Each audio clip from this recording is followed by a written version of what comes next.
можно прямо сказать, что нам повезло, поскольку для подготовки передачи о старинной крымско-татарской одежде сотрудники Бахчисарайского историко-культурного заповедника показали нам не только выставочную экспозицию, но и позволили снять святая святых в запаснике музея Ханского дворца.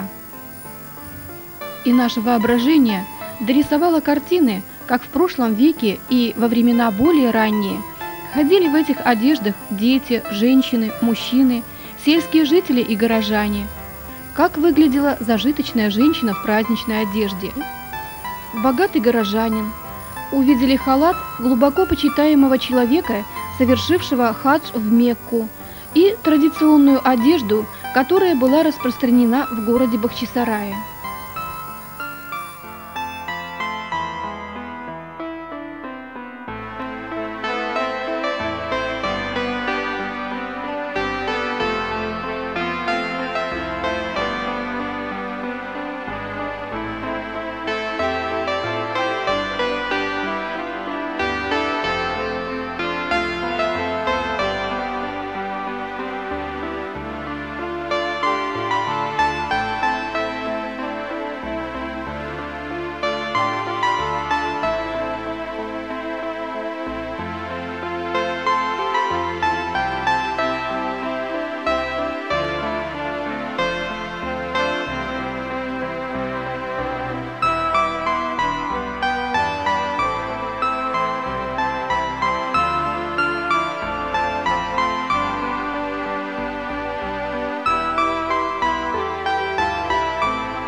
К сожалению, до настоящего времени ювелирных изделий крымских татар сохранилось немного.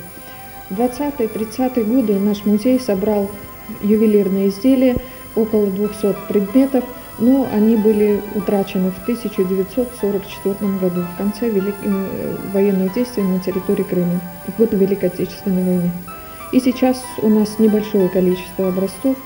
Они, к сожалению, не дают полного представления о ювелирном искусстве крымских татар, потому что изделия были самые разнообразные. Ну, допустим, были серьги, похожие на миндали или несколько миндалей, по форме напоминающие желудь или сосуд гугум. Орнаменты были не только растительные, но были геометрические орнаменты, были эпиграфические орнаменты в виде надписей.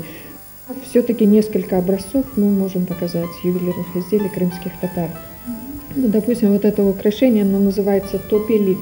Оно украшало головной убор, женский головной убор, фес.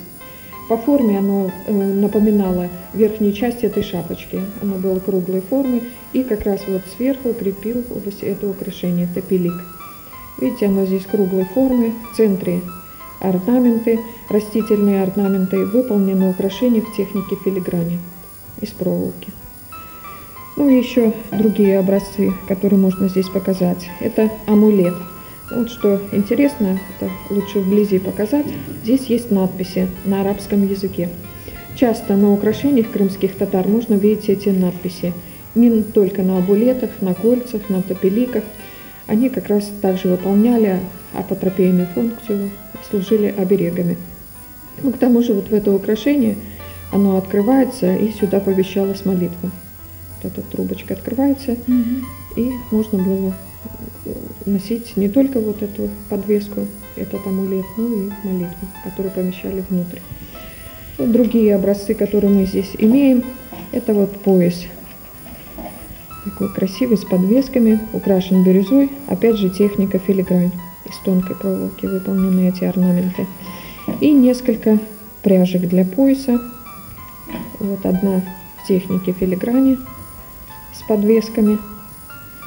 И вторая – это штамповка. Видите, довольно-таки большая вещь. Эти пряжки были парными, крепились здесь. То есть это были две? Да, это одна только из пряжек, вот, а их было две. То есть не такими и хрупкими были Женщины могли быть хрупкими, но об украшения были довольно-таки объемные. И вес вот таких пряжек, только одних пряжек, мог до 400 грамм был. Ну, а представляете, сколько весили все другие украшения, которые надевала женщина. В Крыму, конечно, каждая женщина стремилась иметь какие-то украшения. Вот. Ну, конечно, дорогие, богатые украшения сразу говорили о принадлежности женщины к семье Мурсабеев. Они могли позволить себе самые роскошные украшения с драгоценными камнями. Другие носили украшения попроще.